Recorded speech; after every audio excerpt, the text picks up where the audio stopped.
इतिहास को तोड़ा मरोड़ा जलाया, यहाँ तक कि अपने सेटिस्फेक्शन के लिए हिस्ट्री को पूरा चेंज कर डाला। इसी कड़ी में सिख गुरुओं और मुगल बादशाहों के इतिहास को बदल दिया गया है। असल इतिहास को मानो जानबूझकर जमीन में दफन कर दिया गया है। दोस्तों, अब बात करते हैं कि औरंगजेब ने गुरु तेग बहादुर को क्यों मारा था।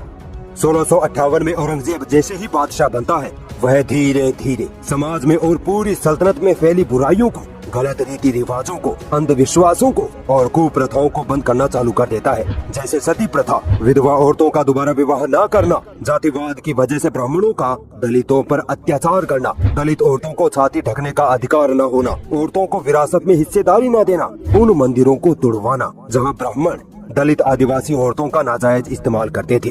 इसी वजह से ब्राह्मण औरंगजेब से नफरत करने लगे और ब्राह्मणों ने पूरी सल्तनत में ये बात फैला दी कि औरंगजेब हिंदुओं को खत्म कर रहा है, औरंगजेब हिंदू धर्म को खत्म करना चाहता है। जब ब्राह्मणों की बगावत का कुछ असर नहीं हुआ तो ब्राह्मणों ने सिख गुरु तेग बहादुर से मदद मांगी। धर्म के नाम पर औरंगजेब के खिलाफ उनके कान भरने शुरू कर दिए। गुरु तेग बहादुर भी ब्राह्मणों की बातों में फंस गए और सीधे औरंगजेब के दरबार में जा पहुँचे। गुरु तेग बहादुर ने औरंगजेब के सामने ही उनको बुरा भला कहना शुरू कर दिया, उनके बनाए कानूनों को मानने से साफ इनकार कर दिया और खुली बगावत पर उतर गए।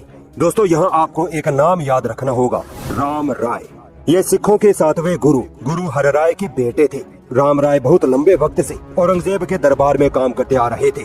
जब इनके पिता यानी सिखों के 7वें गुरु हरराय की 1661 में मृत्यु हो जाती है, तब राम राय सिखों के अगले गुरु बनना चाहते थे, मगर इनकी जगह गुरु हरकिशन को सिखों का 8वां गुरु बना दिया जाता है। राम राय गुस्सा हो जाता है, मगर 3 साल बाद ही 1664 में गुरु हरकिशन की भी मौत हो जाती है। राम राय फिर गुरु बनने की कोशिश करता है, मगर गुरु तेग बहादुर सिखों के 9वें गुरु बन जाते हैं।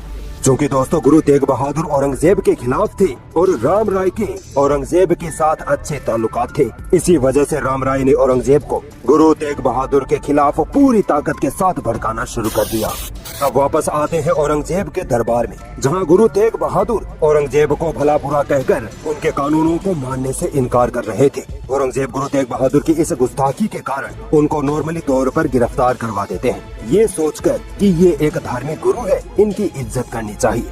मगर गुरु तेग बहादुर जल्द ही वहाँ से फरार हो जाते हैं और पंजाब पहुंचकर सिखों और हिंदुओं को बगावत के लिए एकजुट करने लगते हैं। जब औरंगजेब को ये खबर लगती है तो वो गुरु तेग बहादुर को वापस दरबार में बुलाते हैं। गुरु तेग बहादुर बादशाह औरंगजेब के आदेश की खिलाफ वर्जी करते हैं और आने से इनकार कर देते हैं। औरंगजेब को गुस्सा आ जाता है और वो गुरु तेग बहादुर को गिरफ्तार करवाकर दरबार में पेश करवाते हैं। राम राय जो सिखों का गुरु बनना चाहता था, उसने औरंगजेब से पहले ही ये कह रखा था कि गुरु तेग बहादुर इस्लाम के खिलाफ बोलते हैं और चमत्कार दिखाने का भी दावा करते हैं। औरंगजेब गुरु तेग बहादुर से चमत्कार दिखाने को कहते हैं कि अगर तुम सच्चे गुरु हो तो कोई चमत्कार करके दिखाओ।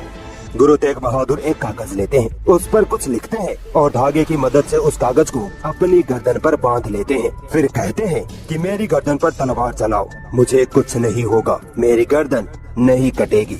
मगर जब मुगल सिपाही उनकी गर्दन पर तलवार चलाता है, तब गुरु तेग बहादुर की गर्दन कटकर नीचे गिर जाती है।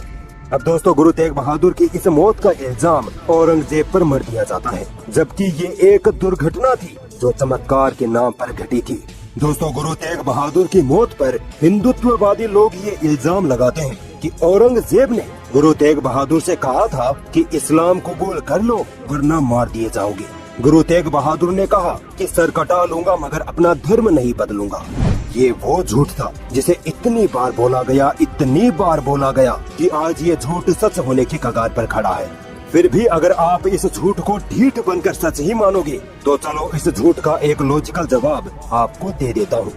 बगावत यानी देशद्रोह, ये ना तो राजा महाराजाओं के दौर में बर्दाश्त की जाती थी, ना ही आज के आधुनिक युग में की जाती है। आप अपने देश के खिलाफ बोल के दिखाइए। देश के खिलाफ तो छोड़िए, आप देश के प्रधानमंत्री नरेंद्र मोदी को बुरा भला उनको गाली या उनको मारने की धमकी ही दे दो तो आपको कानून के तहत देशद्रोही घोषित करके जेल में डाल दिया जाएगा। यही सेम चीज पहले के राजा महाराजाओं के जमाने में भी होती थी, जिसे हम बगावत कहते हैं, और बगावत की सजा सिर्फ मौत होती थी।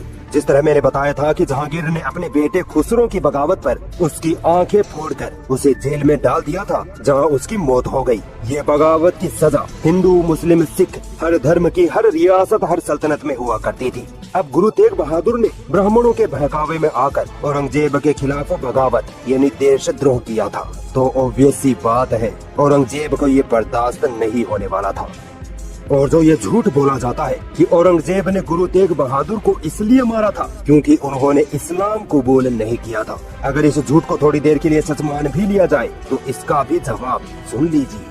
अगर औरंगजेब जबरदस्ती धर्म परिवर्तन कराता था तो ये बताइए कि राम राय जो सिख गुरु बनना चाहता था, औरंगजेब ने सबसे पहले उसे मुसलमान क्यों नहीं बनाया? औरंगजेब के वफादार हिंदू सेनापति जय सिंह और जसवंत सिंह को औरंगजेब ने मुसलमान क्यों नहीं बनाया? औरंगजेब की हुकूमत में 30% से अधिक अधिकारी कर्मचारी गैर मुस्लिम थे। अगर औरंगजेब जबरन धर्म परिवर्तन कराता तो सबसे पहले इनको ही मुसलमान बनाता, कह देता कि जो मुसलमान बनेगा वही मेरी हुकूमत में अधिकारी बना रहेगा। सारे के सारे फौरन इस्लाम कबूल कर लेते, मगर औरंगजेब ने ऐसा नहीं किया।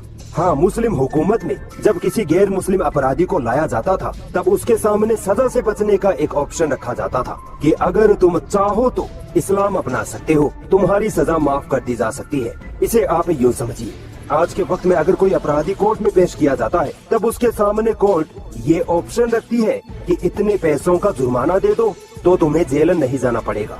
अगर वह व्यक्ति पैसों का जुर्माना नहीं देता है तो ऑब्वियस सी बात है उसे जेल में जाना पड़ेगा। मगर अब हम ये नहीं कहेंगे कि चूंकि उसने कोर्ट को पैसे नहीं दिए थे इसीलिए वह जेल में गया। नहीं, जुर्माना तो सजा से बचने का एक ऑप्शन था, जबकि उसे सजा उसके जुर्म की वजह से हुई। ठीक इसी तरह औरंगजेब ने अगर गुरु तेग बहादुर को इस्लाम अपनाने के लिए कहा भी था तो गुरु तेग बहादुर को इस्लाम न अपनाने की वजह से नहीं मारा गया, बल्कि उनको उनकी बगावत और सल्तनत के बादशाह के खिलाफ जाने के आरोप की वजह से मारा गया था।